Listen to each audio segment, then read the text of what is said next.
Papunta akong Icon Siam, guys. Dito na ako Icon Siam, guys. Malamig muna tayo, grabe sobrang init. Mag-mall naman tayo. Ganda dito sa loob, guys. Pang mayaman. Look at that. Ay, yun yung parang ano, yung parang siyang night market pero nasa loob siya ng mall.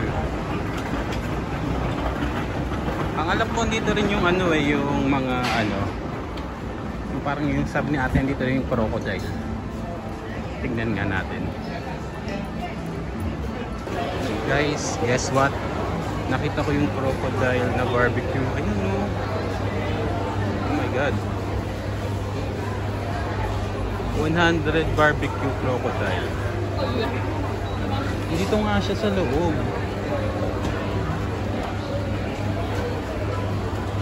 Marami pa dyan oh. Dito pala maraming mga ano eh. Super exotic. Ito super exotic na to for me.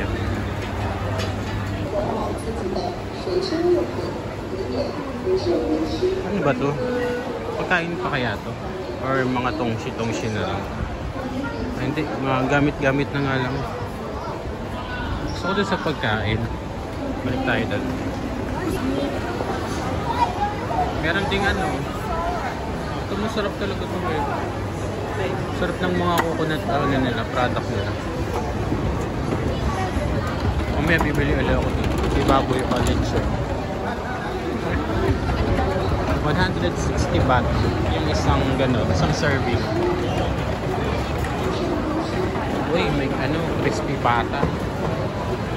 Putok batok. Baka hindi tayo makauwi ng Philippines. Ayan o, may pusit.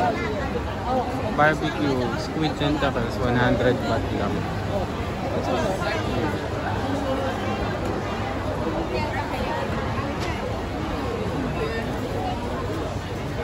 Shrimp, 100 lang din. Pero hindi tayo dito kakain. Dito tayo kakain sa mumurahin lang. Tama na yung na-videohan natin.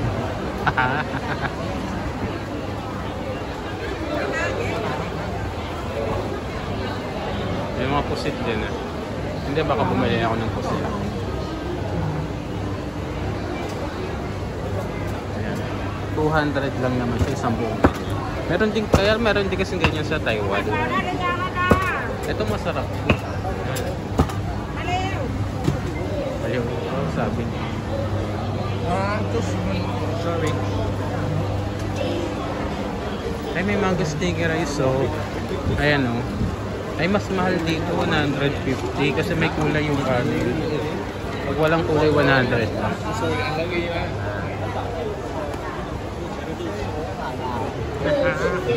Naku.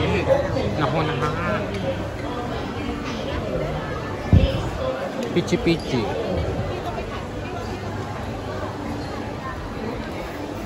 Ang galing guys ng style nila, parang floating market, ano, inspired.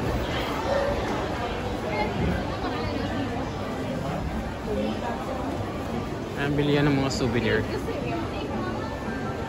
Bilang ko kaya mama ko dito, magsuot kaya ng ganyan. Ayan yung crocodile barbecue guys. Meron din ano, rabbit, deer, ostrich, lamb, baboy, chicken, euro. Try natin yung ano, yung spicy crocodile. Ay, yung crocodile barbecue. 100 lang naman. For the experience na naman ng person.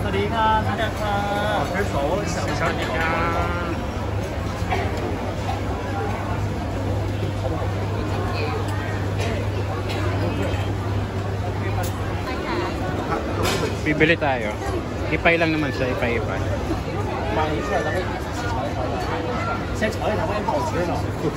For the experience lang. Try natin kung anong lasa dito. Pero mukha naman siya masarap. Ito pa yung bibudo. Kainin na natin bago pa tayo makain. nakabili na ako guys. So itatry ko na. Ngayon, paano ba to? Saan ko ilalagay yung camera? Dito na lang. Igawa ko. Hindi pala naka-record yung kanina. Pero ito na yun, yung crocodile na barbecue.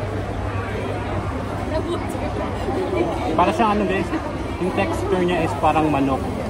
Pero yung lasa niya medyo malansa.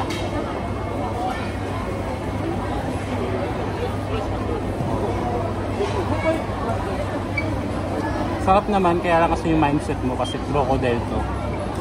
Kaya parang medyo nakakaduwal, pero masarap siya.